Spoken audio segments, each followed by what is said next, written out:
दोस्तों, स्वागत है आप सभी का। चलिए शुरुआत करते हैं अपने प्रीली मंत्रा के डिस्कशन की। इस पहले आर्टिकल में हम बात करेंगे कि डिजिटल इंडिया एक्ट जो है वो कंट्री में फ्यूचर में कैसे साइबर परिदृश्य को चेंज कर देगा या फिर उसे किस तरीके से न्यू शेप देगा।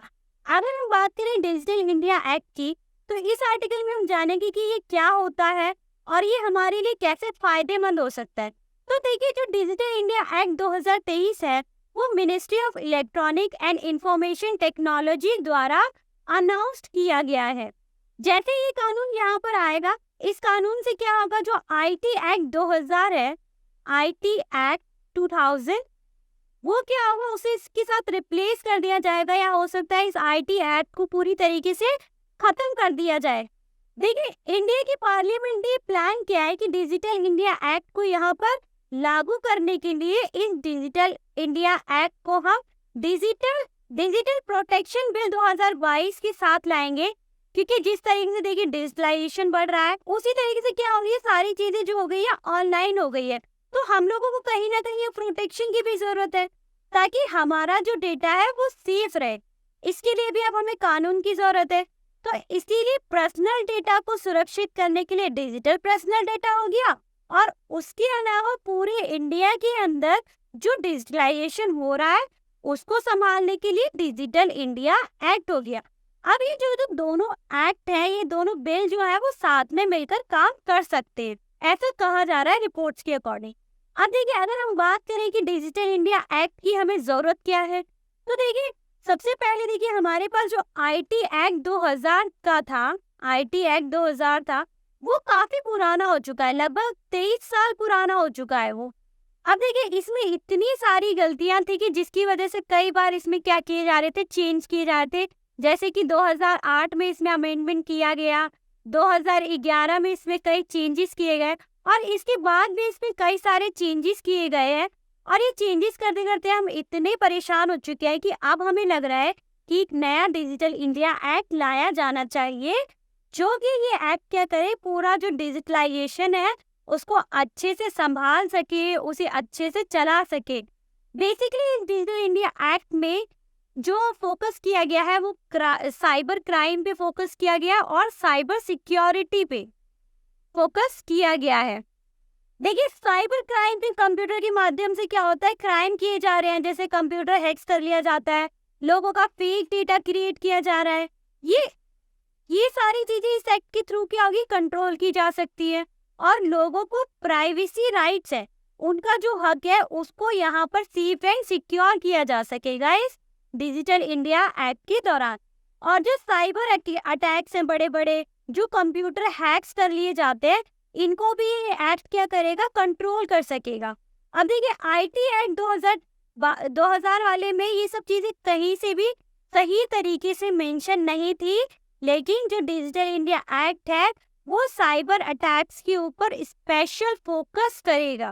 अगर हम बात करें इसकी प्रोविजंस क्या है, इस डिजिटल इंडिया एक्ट 2023 में क्या क्या प्रोविजन किए गए, तो इसमें फ्रीडम ऑफ एक्सप्रेशन की बात कही गई है। यानी कि आप अपनी बात सोशल मीडिया पर खुलकर रख सकते हैं, अपने विचारों को खुलकर प्रस्तुत कर सकते हैं सोशल मीडिया पर। अब इसने सोशल मीडिया को बोला है कि वो एक 3 ग्रीवेंस एप्लीट कमेटी बनानी पड़ेगी, जिसमें वो क्या करेगी, जो लोगों की कंप्लेंट है related to social media platform, वो क्या करेगी, उनकी सुनवाई करेगी।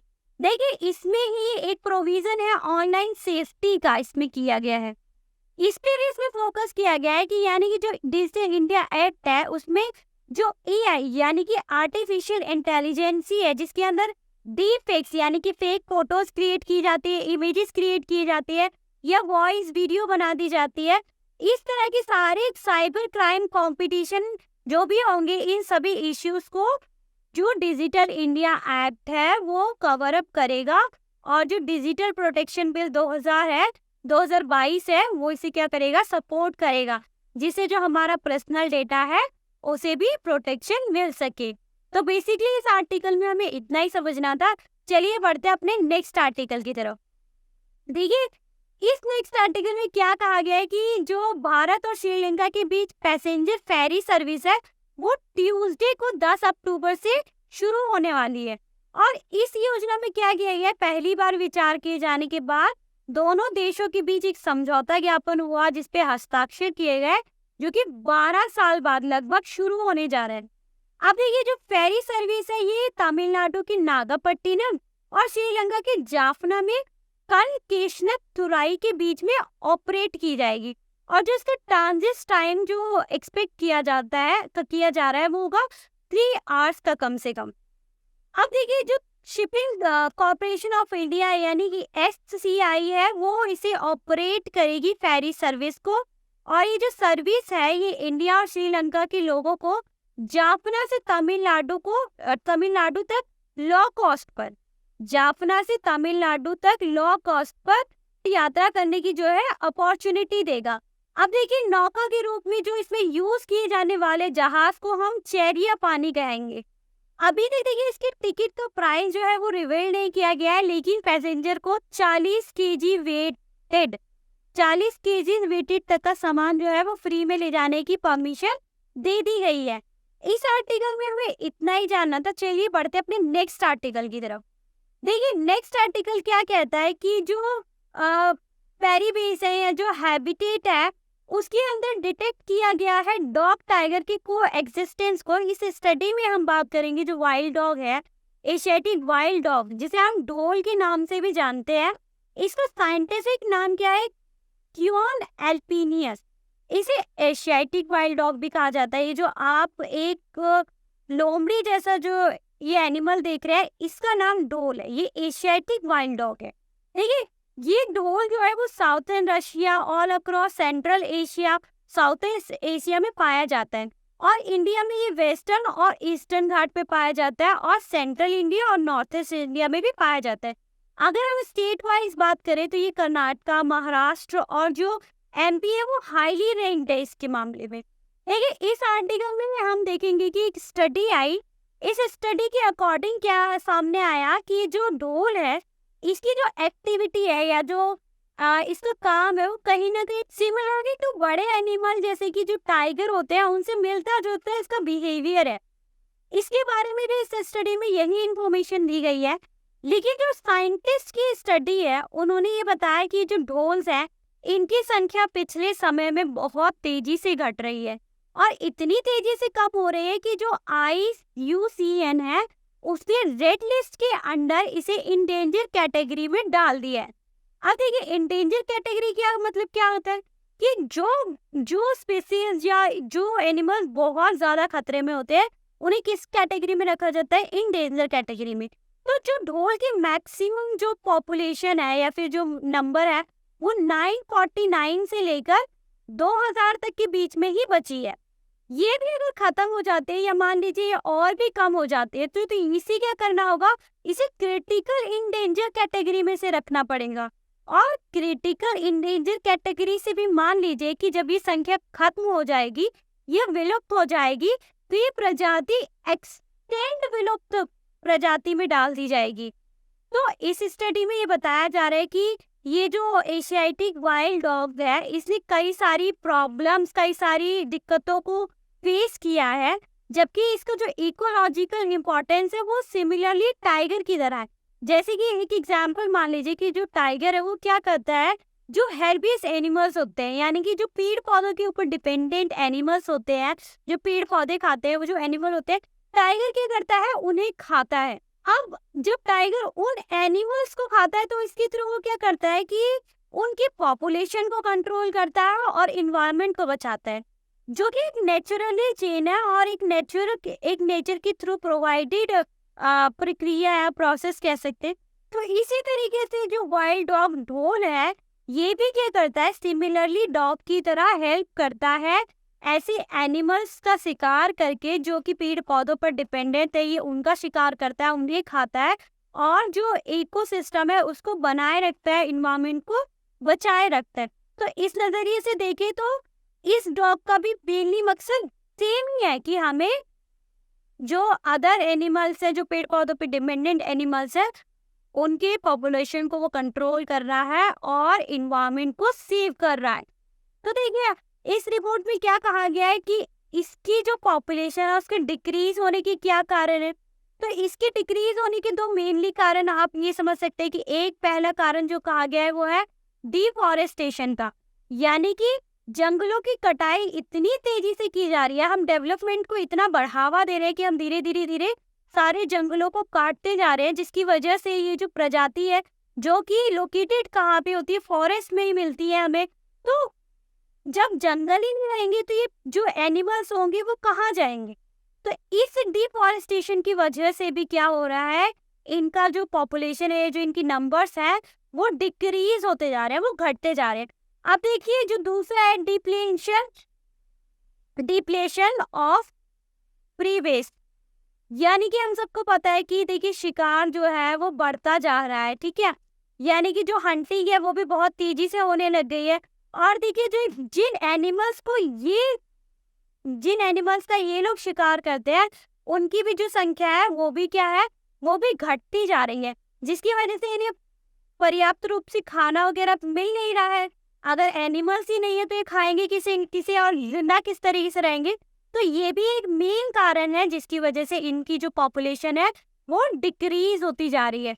तो मेनली हमें इस आर्टिकल में समझना था कि किस तरीके से ये डॉग टाइगर का कोई एग्जिस्टेंस है और किस तरीके से हेल्प करता है इकोसिस्टम को बनवाए रखने में, एनवायरनमेंट को सेव रखने में। और बेसिकली अगर इसी तरीके से इनकी संख्या कम होती रही तो एक दिन क्या होगा, ये पूरी तरीके से विलुप्त हो सकती है। इस आर्टिकल में हमें इतना ही समझना था। चलिए बढ़ते हैं अपने नेक्स्ट आर्टिकल की तरफ। देखिए नेक्स्ट आर्टिकल क्या कहता है कि सिक्किम में जो बाढ़ आई है जो कि एक ग्लेशियर लेक आउटबर्स्ट के कारण हुई है। ये होती क्या है, ग्लेशियर लेक आउटबर्स्ट फ्लड क्या होती है, हम सबसे पहले इसे समझ लेते हैं। तो देखिए मान लीजिए ये ग्लेशियर का पर्वत है, ये ग्लेशियर है जहाँ से जो बर्फ है वो धीरे धीरे पिघल रही है और पानी में चेंज हो रही है, और ये पूरा पानी जो है वो कहीं पे जाके जमा होता जा रहा है। ये पानी जो है वो जमा होके एक लेक में चेंज हो रहा है। अब इसके इर्द गिर्द ये पानी जहाँ जमा हुआ उसके इर्द गिर्द कुछ पत्थर हो गए या फिर कोई आइस के बड़े बड़े टुकड़े हो गए, उन्होंने क्या किया, इसे बैरियर दे दिया, यानी कि एक बॉर्डर क्रिएट कर दिया इसके इर्द गिर्द। अब देखिए कभी मान लीजिए किसी भी रीजंस की वजह से ये बैरियर जो बना हुआ है पत्थरों की वजह से, वो बैरियर अगर टूट जाए या फिर वो बॉर्डर टूट जाए तो ये पानी जो जमा हुआ है, जैसे ही ये पानी इस जगह से बाहर निकलेगा उसे हम क्या कहेंगे, ग्लेशियर लेक आउटबर्स्ट कहेंगे। ग्लेशियर लेक आउटबर्स्ट यानी कि जो ग्लेशियर के पानी से जो लेक बनी उसका क्या हुआ, आउटबर्स्ट हुआ। अगर ये आउटबर्स्ट इतना ज्यादा हो जाए या ये पानी जो है इतना ज्यादा बढ़ के बाहर निकल जाए तो ये किसका वो ले लेती है, ये फ्लड का रूप में चेंज हो जाती है। तो देखिए अभी सिक्किम में क्या हुआ कि जो साउथ लोनार ग्लेशियर लेक थी सिक्किम में जो लोकेटेड है, वहां पर जो चुंगथांग डैम था, उस ग्लेशियर लेक की वजह से ये जो ग्लेशियर लेक आउटबर्स्ट हुआ उसकी वजह से वो डैम ब्रेक हो गया, जिसकी वजह से वहां की जो सिचुएशन है वो और ज्यादा वर्स हो गई है। तो इस आर्टिकल में ये बताया गया है कि इस फ्लड के होने के क्या क्या रीजंस हो सकते हैं। तो देखिए बेसिकली क्या क्या कारण हो सकते हैं, अगर हम इनकी बात करें तो फर्स्ट रीजन तो अर्थक्वेक को बताया जा रहा है जो कि अभी नेपाल में आया था, जिसको 6.2 रेक्टर स्केल पे मापा गया था। एक रीजन तो इसे दिया गया है। दूसरा रीजन कहा गया है कि डेवलपमेंट के लिए जो हम इंफ्रास्ट्रक्चर कर रहे हैं, जिस तरीके से हम बिल्डिंग या डैम वगैरह बनाते जा रहे हैं सिक्किम के अंदर, या फिर हाइड्रो इलेक्ट्रोडिंग प्रोजेक्ट जो वहाँ पे लगाया गया है, उसने भी कहीं ना कहीं इस फ्लड के आने में अपना योगदान दिया है। इसके बहुत सारे अलग अलग और भी रीजंस हो सकते हैं, लेकिन साथ ही इस आर्टिकल में कुछ सॉल्यूशन को भी बताया गया है कि हम किस तरीके से क्या सॉल्यूशन कर सकते हैं इन सब चीज़ों के लिए।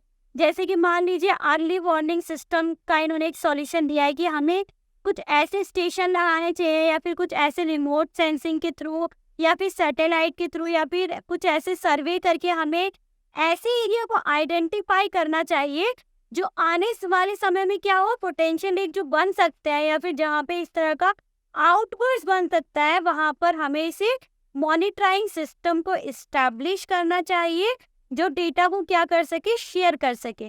और एक और सॉल्यूशन इसमें क्या कहा गया है कि वहाँ पर जो लोकल कम्युनिटी है उनको भी इस प्रोजेक्ट में इन्वॉल्व किया जा सके ताकि वो लोग इंफॉर्मेशन दे सकें। इस आर्टिकल में हमें इतना ही समझना था। चलिए बढ़ते अपने नेक्स्ट आर्टिकल की तरफ। देखिए इस आर्टिकल में क्या बात की गई है कि जो फोनेटिक साउंड है, यानी कि शाम के समय क्या होता है कि हमें बहुत सारे झिंगुरों की आवाज सुनाई देने लगती है, या फिर जब भी मॉनसून आने वाला होता है तो जो मेंढक होता है उसकी टर की आवाजें हमें परेशान करने लगती है। लेकिन इन आवाजों को निकालने की उनके पास ना एक अच्छी वजह होती है, या फिर आप ये कह सकते हैं उनके पास एक कारण होता है जिसे साइंटिस्ट क्या कहते हैं, फोनोटैक्सिस कहते हैं। इसका आप मीनिंग आप इस तरीके से समझ लीजिए कि जब किसी साउंड या फिर जब कोई आवाज के रिस्पॉन्स में किसी जानवर द्वारा जो मूवमेंट की जाती है उसे हम फोनोटैक्सिस कहते हैं। और ये ज्यादातर किस में पाई जाती है, ये झिंगुर में मिल जाएगी आपको, जो पतंगे होते हैं उनमें मिल जाएगी, जो फ्रॉग्स, टॉर्ट्स और जो फ्यू अदर क्रिएचर्स होते हैं ये फोनोटैक्सिस उसमें देखने को मिल जाएगा। अब इस आर्टिकल में बताया गया है कि जो फोनोटैक्सिस होते हैं वो दो तरह के होते हैं। एक होता है पॉजिटिव फोनोटैक्सिस और एक होता है नेगेटिव फोनोटैक्सिस। देखिए जो फोनोटैक्सिस पॉजिटिव वाला होता है वो अट्रैक्शन के लिए होता है। अब इसके अंदर क्या है कि मान लीजिए एक पर्टिकुलर स्पीसीज है फ्रॉग, उसका जो मेल है वो आवाज निकाल रहा है, किसी तरह की आवाज निकाल रहा है, और जो उसी पर्टिकुलर स्पीसीज की फीमेल है वो उस आवाज को सुन के अट्रैक्ट हो रही है, तो वो हुआ पॉजिटिव फोनोटैक्सिस। लेकिन वहीं अगर हम दूसरी तरफ नेगेटिव फोनोटैक्सिस की बात करें तो ये क्या होती है, ये वार्निंग के लिए यूज की जाती है। यानी कि मान लीजिए कि इसमें एक एग्जांपल आप ऐसे समझ लीजिए कि जैसे किसी एनिमल के पास कोई शिकारी पास में आ रहा है, तो अदर जो होंगे, अदर क्रिएचर जो होंगे यानी अदर एनिमल्स होंगे स्पीसीज के, वो क्या करेंगे, वो ऐसा साउंड क्रिएट करेंगे जो उसको ये इंडिकेट करेंगे कि जो शिकारी है वो उसके आसपास है, तो वो उससे दूर हट जाए। तो इसीलिए वार्निंग क्रिएट करने के लिए भी साउंड का यूज करते हैं। स्पेशली क्या होता है कि जो चमगादड़ होते हैं, जो बहुत ही लो इंटेंसिटी अल्ट्रासाउंड वाले होते हैं, तो झिंगुर जो होते हैं वो उनसे दूर रखने के लिए इस तरह के साउंड का यूज करते हैं।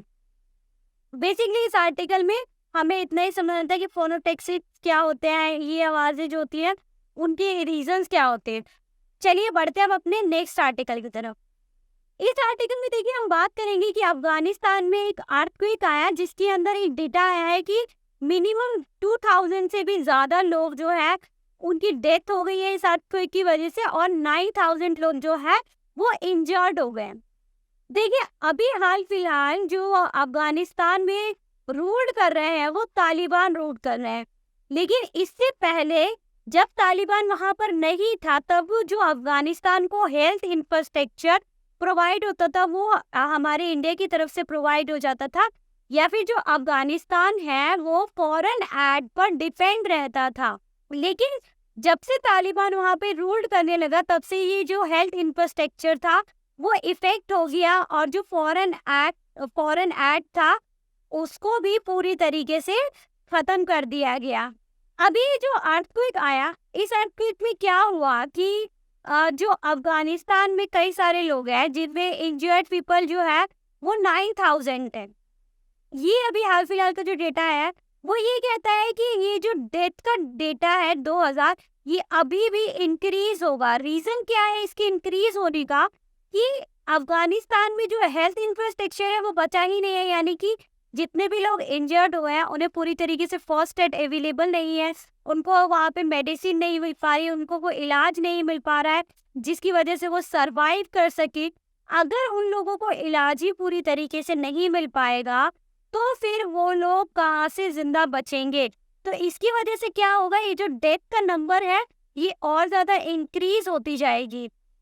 अब देखिए जो तालिबान था, हेल्थ से रिलेटेड जितनी भी सर्विसेज थी उनको उसके पास तो वो है ही नहीं अफगानिस्तान में इस समय, क्योंकि जो अफगानिस्तान था तो वो ऑलरेडी फॉरेन एड पे भी डिपेंडेंट था बेसिकली। लेकिन तालिबान की वजह से क्या हुआ, ये हेल्थ इंफ्रास्ट्रक्चर अब बचा नहीं है, फॉरेन एड बचा नहीं है। तो अब ये जो अर्थक्वेक आया, इसमें जो नंबर काउंट किए गए हैं इंजर्ड पीपल के और जो डेथ काउंट की गई है, उनकी संख्या अभी भी धीरे धीरे बढ़ती रहेगी। करीबन वहाँ पे 1320 जो है वो घर जो है वो डैमेज हो गए, डिस्ट्रॉय हो गए, ऐसा किसने कहा है, जो वहाँ की मिनिस्ट्री है, डिजास्टर मिनिस्ट्री, उसने ऐसा प्रेडिक्ट करते हुए कहा है।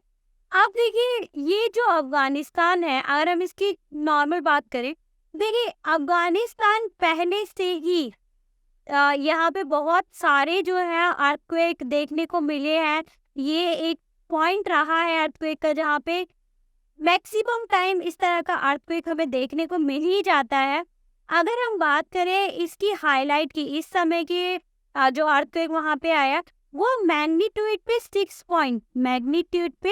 6.3 रेक्टर स्केल पे हिट किया था अफगानिस्तान की जो 4th लार्जेस्ट सिटी है हेरत, वहाँ पर। और देखिए इसके अंदर क्या कहा गया कि जो 2000 लोग हैं वो उनकी डेथ हो गई सडन, एंड जो 9000 थे वो इंजर्ड हो गए। अब देखिए जो इसका हाइपो सेंटर था, अगर हम लोग जब अर्थक्वेक की बात करते हैं तो उसमें एक हाइपो सेंटर और एक एपी सेंटर की बात करते हैं। तो जो हाइपो सेंटर होता है वो धरती के सरफेस के नीचे जहाँ टेक्टोनिक मूवमेंट्स हुई, या फिर आप कहिए जहाँ पे अर्थक्वेक की शुरुआत होती है, उसे क्या कहते हैं, हाइपो सेंटर कहते हैं। और जब ये वेव जब ऊपर की तरफ आती है, तब जब जिस पहली जगह पे ये हिट करती है उसको हम क्या कहते हैं, उसे हम कहते हैं एपी सेंटर। तो आप ऐसे समझ सकते हैं, hypo centre is below the surface and AP centre is above the surface. तो देखिए अफगानिस्तान में जो अर्थक्वेक का है वो एक इतिहास रहा है, जैसे कि हिंदू कुश 2000, जो कि एक ट्विन अर्थक्वेक हिट हुआ था मार्च 2002 में, जिसमें से कि कम से कम 1100 लोगों की जान चली गई थी। वहीं पे 2015 में फिर आया, जिसमें कि जो ये मैग्नीट्यूड पे मापा गया वो 7.5, क्योंकि वन ऑफ द लार्जेस्ट था अफगानिस्तान में रिकॉर्डेड हिस्ट्री में ये अर्थक्वेक, जिसमें 399 लोगों की डेथ हो गई। वहीं पे पिछले साल 2022 में जून में पक्तिका अर्थक्वेक आया, जिसे कि 1036 लोगों की जान ले ली। तो अगर हम अफगानिस्तान में बात करें तो वहाँ पे हर साल इस तरह की जो अर्थक्वेक है वो देखने को मिल जाते हैं। और अभी जो इस आर्टिकल में है कि जो डेथ का नंबर दिया गया है, जो इंजर्ड पीपल का नंबर दिया गया है, ये अभी धीरे धीरे हो सकता है बढ़ जाए। तो मेनली हमें इस आर्टिकल में इतना ही समझना था। चलिए बढ़ते हैं अपने नेक्स्ट आर्टिकल की तरफ। तो देखिए नेक्स्ट आर्टिकल में क्या है कि अभी शनिवार को 7 अक्टूबर को इजराइल में एक हमास ने अचानक हमला किया, जो कि 50 साल पहले इसी दिन योम किपर वॉर 1973 की यादों को क्या कर रहा है, ताज़ा कर रहा है। अब देखिए जो योम किपर वॉर था वो लड़ा जा रहा था 1973 में इजराइल की तरफ से, और जो दूसरी तरफ थी कंट्रीज वो इजिप्ट और सीरिया थी। और ये जो वॉर था वो 6 अक्टूबर से लेकर 25 अक्टूबर 1973 तक चलता रहा, और इसे क्या कहा जाता है, अरब का फोर्थ अरब का इजराइल वॉर भी कहा जाता है। अब देखिए इसमें क्या हुआ कि 1967 में 6 डे वॉर में इजराइल ने क्या किया, अपनी जीत हासिल कर ली, और उसने जो अपने पड़ोसी देश थे, जैसे कि जिसमें सीरिया से गोलान हाइट और इजिप्ट से सिनाई रीजन जो थे, उनको उसने ऑक्यूपाइड कर लिया, यानी कि उन पे कब्जा कर लिया। फिर क्या हुआ कि ठीक 6 साल बाद, यानी कि 1973 में क्या हुआ कि जो इजराइल था उस पर इजिप्ट और सीरिया की तरफ से हमला हुआ। अब ये जो हमला हुआ, इसका इजराइल को पहले से मालूम था कि ये अटैक होने वाला है, लेकिन वो ये नहीं जानता था, या फिर उसने ये एक्सपेक्ट नहीं किया था कि ये जो अटैक है वो रमजान के पवित्र दिनों में किया जाएगा। अब देखिए जो ये वीक चल रहा था, रमजान वाला जो मंथ चल रहा था, वो बहुत पवित्र मंथ होता है उस कम्युनिटी के अंदर। इसमें क्या हुआ कि जो इजराइल की जो मिलिट्री थी वो छुट्टियां लेके इस त्योहार को सेलिब्रेट करने चली गई थी, जिसकी वजह से जब इजराइल पे अटैक हुआ तो इजराइल को वापस सैनिकों को बुलाने में मुश्किल हुई। और इसका फायदा किसने उठाया, इजिप्ट ने, और सीरिया ने इसका फायदा अच्छे से उठाया। अब देखिए इजिप्ट और सीरिया को ये मालूम था कि वो इजराइल की मिलिट्री से जीत नहीं सकते, क्योंकि जो इजराइल की मिलिट्री है वो फोर्स वाइज भी बहुत बड़ी है और बहुत स्ट्रांग है। तो उसको पता था कि वो कभी भी इजराइल से जीत नहीं सकते हैं, लेकिन उनको ये भी चीज मालूम थी कि वो उसको नेगोशिएबल लेवल पे ला सकती है। दैट्स वाई कि उन्होंने ये अटैक किया था। अब देखिए जब इजराइल ने 3 दिन बाद इजिप्ट और सीरिया पे अपने जवाबी हमले शुरू किए, तो इस बीच अमेरिका और जो सोवियत संघ थे उन्होंने क्या किया, इजिप्ट और सीरिया को सपोर्ट करने के लिए कदम बढ़ाया, जिसमें क्या हुआ, जो दोनों महाशक्तियां थी उनमें भी आपस में तनाव बन गया। तो अभी हाल फिलहाल जो हमास के बंदूकधारियों ने सैटरडे को इजराइल में जो अटैक किया, वो भी सिमिलरली योम किपुर वॉर की तरह ही था। जैसे वो रमजान के दिनों में अटैक किया गया था, उसी तरीके से अभी इसमें एक सिमिलैरिटी क्या है कि ये अटैक भी जो हमास द्वारा किया गया वो तब किया गया जब सारे इजराइल सिमचैट टोहरा के लिए जाने वाले थे, या फिर वो लोग जब अपना प्रिपेयर कर रहे थे सिमचैट टोहरा के लिए, तब हमास ने ये अटैक किया। ये जो टोहरा होता है ये पूरे साल की शुरुआत करने पे जो end of the annual cycle होता है उसमें ये पब्लिक टोहरा रीडिंग करता है और नए चैप्टर की शुरुआत करने के लिए करता है। और ये जो टोहरा है वो कॉन्स्टिट्यूट हुआ है first 5 book of the Hebrew Bible. तो इसी के लिए ये इजराइल के लोग जो थे वो इकट्ठा हो रहे थे, तब ये हमास ने अटैक किया है, जो बिल्कुल सिमिलर है योम किपुर वॉर की तरह। और देखिए जो अभी तक इजराइल में इस हमास के अटैक के बाद मैक्सिमम जो 400 लोग थे इजराइल के, उनकी डेथ हो चुकी है, हमास ने उन्हें मार दिया है। और कुछ जो नागरिक है वहाँ के उनका अपहरण कर लिया है, जिसमें 1313 जो फिलिपियंस हैं उनकी भी डेथ हो गई है। तो इस तरीके से जो योम किपुर वॉर है और जो हमास का ये जो अभी जो शनिवार को जो अटैक हुआ है वहाँ पर 7 अक्टूबर को, वो दोनों कहीं ना कहीं कुछ हद तक सेम है। इस आर्टिकल में बस इतना ही था। चलिए बढ़ते अपने नेक्स्ट आर्टिकल की तरफ। अब देखिए जो दिल्ली में मानसून में एक्सेस रेनफॉल हुआ, या फिर आप ये कह लीजिए कुछ जगहों पे फ्यू ड्राई स्पेल्स हो गया, तो इसने क्या किया, शहर की जितनी भी ड्रैगन फ्लाइज थी या डम फ्लाइज थी उनको अफेक्ट किया। अभी डीडीए ने एक 7 बायोडाइवर्सिटी पार्क में एक हाल ही में एक सर्वेक्षण किया है, जिसमें ये पाया गया है कि पिछले साल की तुलना में अगर हम बात करें तो कुछ पार्क्स में इन ड्रैगन फ्लाइज की जो संख्या थी वो इंक्रीज हुई है और कुछ में डिक्रीज हुई है। अभी देखिए जो एक फयाज खुदसार साइंटिस्ट हैं जो कि इंचार्ज है बायोडाइवर्सिटी पार्क्स प्रोग्राम के सेंटर फॉर एनवायरनमेंट मैनेजमेंट पे, उन्होंने क्या कहा है कि जो कि किस तरीके से जो ज्यादा पानी है या फिर बहुत पानी है किस तरीके से ड्रैगन फ्लाइज के जीवन चक्र को प्रभावित करता है। देखिए ये जो रिपोर्ट कहती है वो कहते हैं कि how climate and extreme weather affected this tiny creature. अब देखिए इनकी इम्पोर्टेंस क्या है, ड्रैगन फ्लाइज की इम्पोर्टेंस क्या है या फिर इनकी स्पेशलिटी क्या है। तो ये जो ड्रैगन फ्लाइज है ये जो मॉस्किटोज है उनको बायोलॉजिकली कंट्रोल करती हैं। ये जो ड्रैगन फ्लाइज है ये जो मॉस्किटोज का लावा होता है उनसे उनको खाकर अपना पेट भरती है, उनको खाकर अपने आप को फीड करती हैं ये ड्रैगन फ्लाइज। और जो ये ड्रैगन फ्लाइज होती है वो वाटर क्वालिटी ऑफ और हेल्थ ऑफ द इकोसिस्टम को अच्छी तरीके से इंडिकेट करती है। और ये जो अपना एग है वो क्लीन वाटर के नियर बाय देती है, लेकिन क्योंकि इस हैवी रेनफॉल की वजह से कहीं पे भी एक तो साफ पानी नहीं हो पाता, क्योंकि ये पानी कहीं ना कहीं जम जाता है, पॉल्यूटेड हो चुका होता है, और कहीं पे ये दलदल में चेंज हो चुका होता है, कुछ सूखे एरिया में ये दलदल का कारण बन जाता है पानी।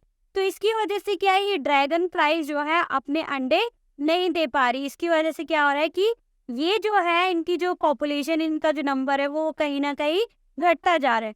आप देखिए ये वसंत कुंज का जो नीला बायोडाइवर्सिटी पार्क है उसमें पिछले साल क्या था, 256 ड्रैगन फ्लाइज काउंट की गई थी, जो कि इस साल जो है 256 ड्रैगन फ्लाइज काउंट की गई है, जो कि पिछले साल क्या थी, 323 थी, यानी कि वो डिक्रीज हो गई है। वहीं पर वो जो वसंत विहार में अराइवली बायोडाइवर्सिटी पार्क है उसमें इनकी गिनती 555 से लेकर ये डिक्रीज हुई है, 334 हो गई है।